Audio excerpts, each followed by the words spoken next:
Right, right. And it's, so what's happened is this between, the very first line is our strong reflector, our biopsy needle, and the sound wave is just, the same sound wave is just bouncing back and forth and back and forth and back and forth, and which is creating all of this artifactual lines. And as more sound waves, so here's number 1, it just bounces back and forth. Here's number 2, bounces back and forth. So as each sound wave goes out, it's creating this bouncing effect where it's creating all these artifactual lines.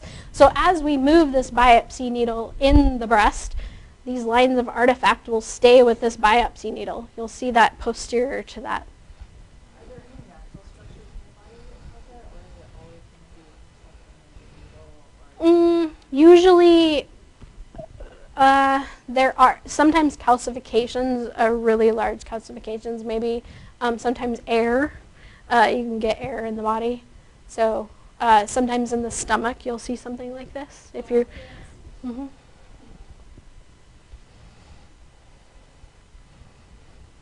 Okay, another type, there's comet tail and ring down. So this is a same type of artifact as reverberation. It's a type of reverberation artifact where the sound wave is bouncing between the transducer and a strong reflector. So we see this posterior to air, posterior to like the diaphragm or the pleura, because those are really strong reflectors, needle tips, that type of stuff. The first type is comet tail. This is comet tail. And see all these lines? It creates a long parallel line of multiple short lines together. You can see them up in here. Ring down and comet tail on ultrasound appear identical. They both look the same. The only difference between them is comet tail is caused by a really strong reflector, or ring down is always is always created by gas. So if you have air or gas in the body, that's ring down. If you have comet tail, it's by a strong reflector, like pleura, or in this case, this is the diaphragm and the liver. So you can commonly see these comet tail or ring down artifacts. Often these terms are used interchangeably in ultrasounds because they have identical ultrasound appearance.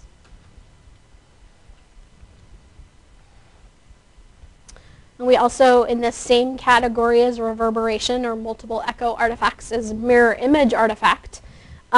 We see this most in breast imaging and breast implants. On ultrasound here, this is breast tissue. We can see our skin line, our subcutaneous fat, and this is our white glandular tissue. And then these bright lines here, these are the lines, the walls of the implant. All of this is implant here.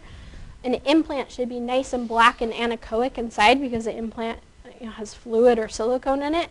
But you see all this stuff. So the first part of it is this reverberation artifact from this, implants have a really thick wall to them.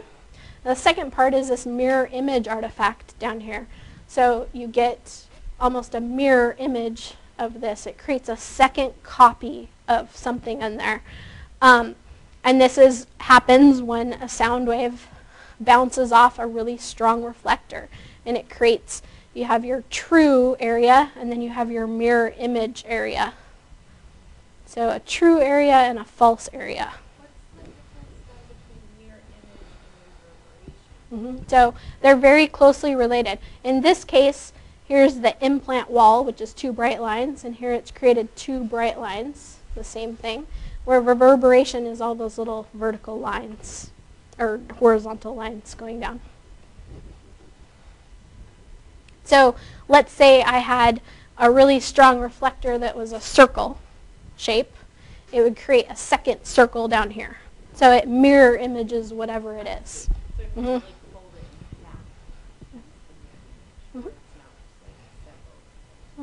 Yeah, so like in this image here, here's our true object, here's our false object.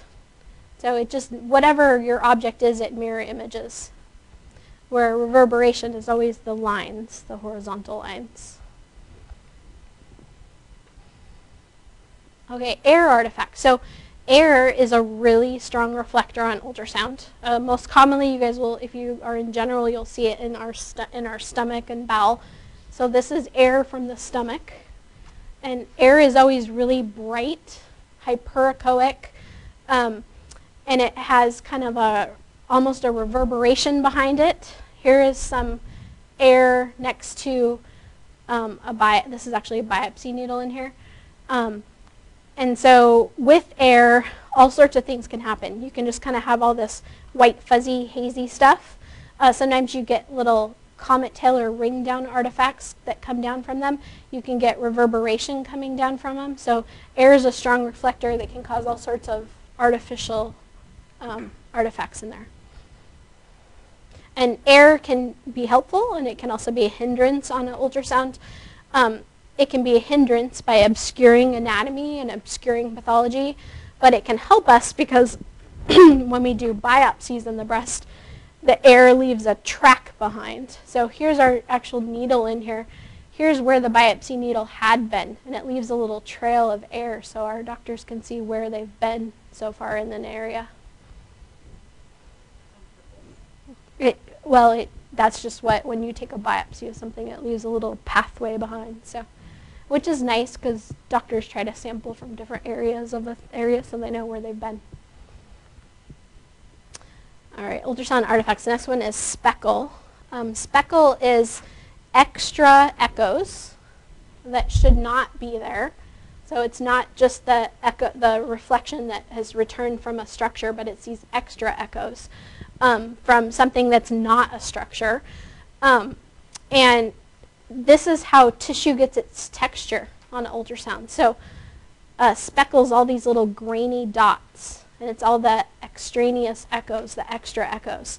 On ultrasound, we have a control called speckle reduction, or SRI, and it lets us remove those extra dots. So we can really smooth things out or make them more grainy in appearance.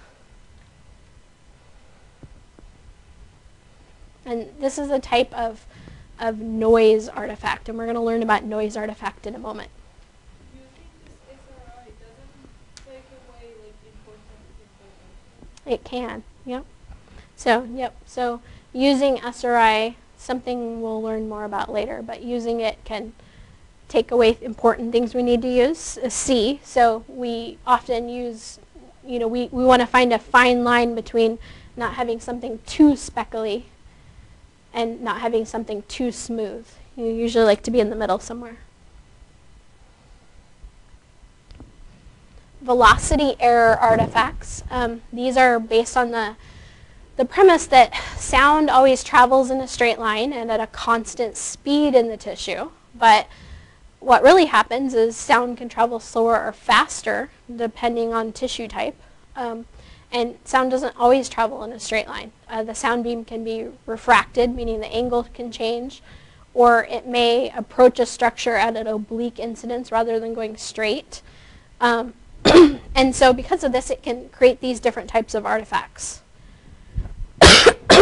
Excuse me.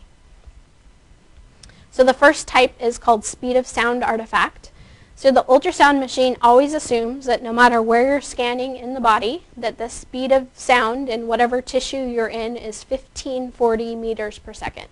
1540 meters per second is the average speed of sound in soft tissue. Well, the problem is there's lots of different types of tissue in the body. You have fat, you have muscle, you have all sorts of things. And so your speed is not always going to be 1540. So when sound travels through tissue that has a propagation speed that's slower than this 1540 meters per second, it actually takes longer for the echoes to get back to the transducer than the machine is counting on.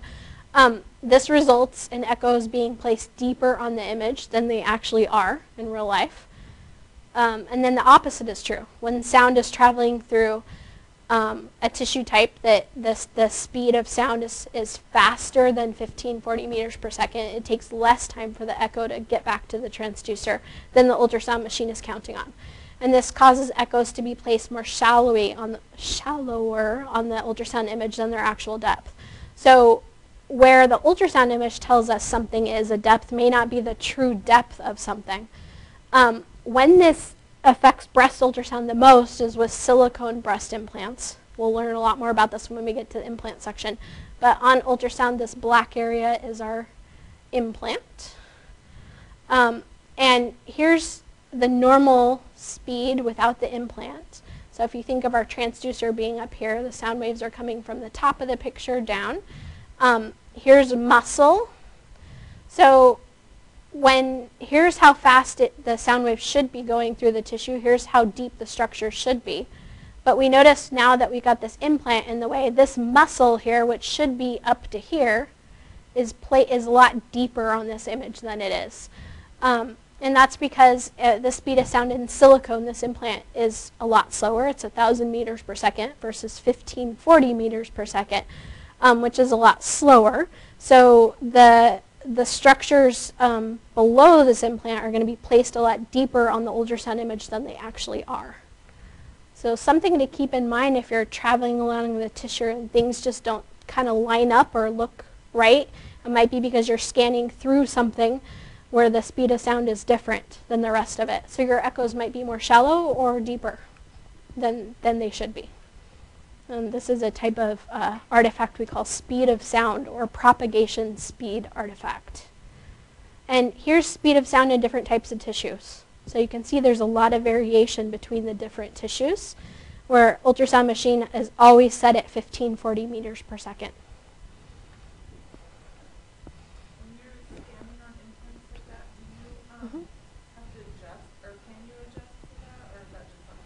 It's just something you know. It's actually one of the ways that we can tell that we're in a silicone implant versus a saline implant. So it's helpful to us for identification purposes, actually.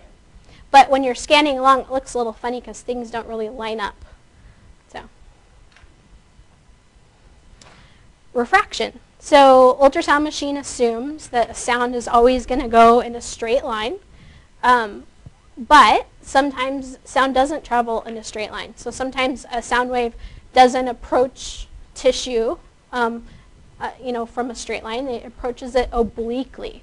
When that happens, and when there's two different types of tissue on both sides, so they both travel at different speeds, this sound wave, instead of being, going straight back to the transducer, is going to come back at an angle. We call this refraction.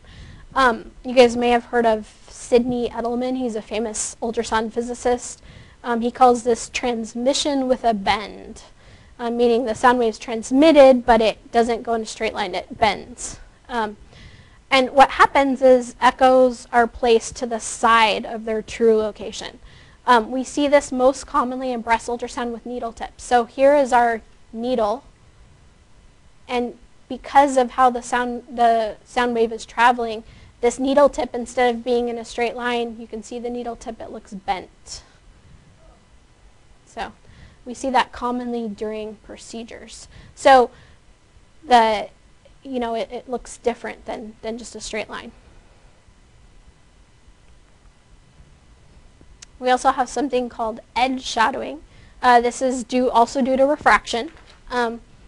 So when a sound wave goes into the tissue, if it encounters a curved structure, such as a cyst or a mass, it causes the sound wave to refract.